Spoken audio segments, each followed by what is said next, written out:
Berada di tempat ini membuat aku selalu merasakan arti tentang kedamaian hidup. Merasakan betapa besar kenikmatan yang telah Gusti Allah limpahkan kepadaku. Yang kurasakan adalah mampu menemukan pesan-pesan dari berbagai cerita, kisah-kisah masa lalu tentang leluhur tanah Jawa, legenda tentang tokoh-tokoh masa lalu yang hingga kini masih dikenang oleh masyarakat luas. Kisah tentang tragedi, tentang tradisi, semua ada dan berkembang sebagai norma, dihormati dan diyakini hingga menjadi budaya. Di tempat ini pula kita bisa dengan mudah menikmati suasana tempo dulu, 6 abad silam, di mana bangunan ini berdiri dan digunakan hingga saat ini. Tempat ini jugalah yang menjadi saksi tentang intrik kekuasaan Kerajaan Demak yang diulas lengkap dalam babat Tanah Jawa oleh pujangga Kerajaan Mataram Islam. Ada juga cerita rakyat yang menjadi bumbu-bumbu penyedap hingga suasananya makin dramatis, seperti pertarungan Ratu Kalinyamat dengan pasukan Arya Penangsang. Ada juga kisah tentang Syekh Jangkung. Entah benar atau tidaknya, yang jelas kisah itu ada dan berkembang hingga saat ini.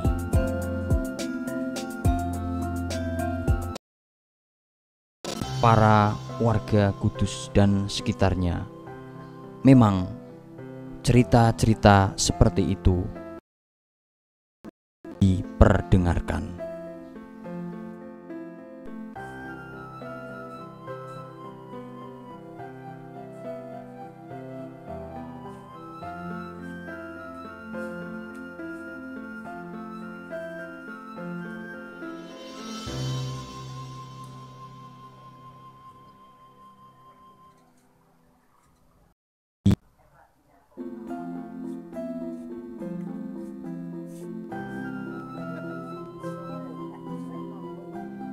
Sekilas mata menerawang, bangunan ini tentu dihiasi oleh berbagai ornamen tentang akulturasi kebudayaan.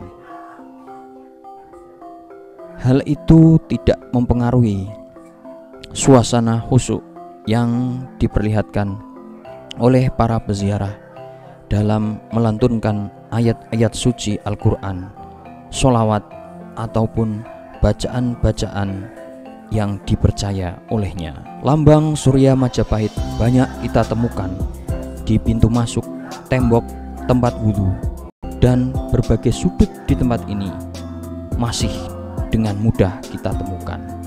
Sungguh indah lambang 8 penjuru mata angin Kerajaan Majapahit itu.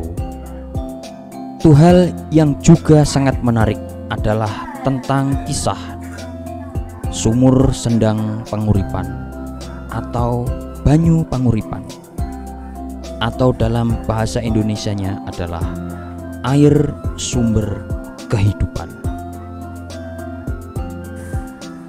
Hal ini tentu semakin menambah rasa penasaranku, di manakah letak air kehidupan itu.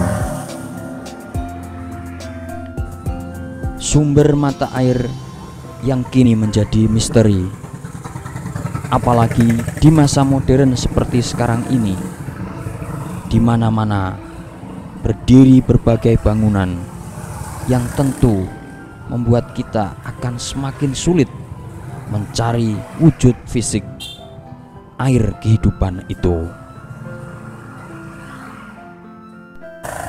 Air yang menghidupkan, air yang memberikan kesegaran dan kesejukan. Di manakah engkau saat ini? Di antara keramaian yang ada, sudut-sudut, pojok-pojok dari tempat ini telah aku telusuri. apakah misteri ini bisa aku temukan? Kini pikiranku sedikit aku belokkan kepada sebuah nalar yang sebenarnya penting untuk kita renungkan. Apakah benar air kehidupan itu ada? Apakah benar sumber air kehidupan itu ada? Jawabannya pasti ada. Lalu di manakah tempatnya? Wallahu a'lam. Kita serahkan kepada Allah Subhanahu wa ta'ala.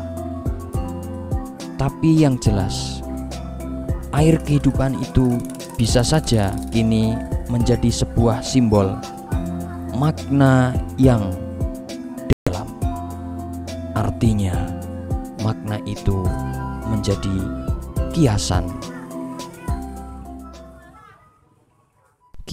tentang kehidupan, yaitu saat ini yang berada di sekitar menara kehidupan warga yang tercukupi dari kegiatan ekonominya.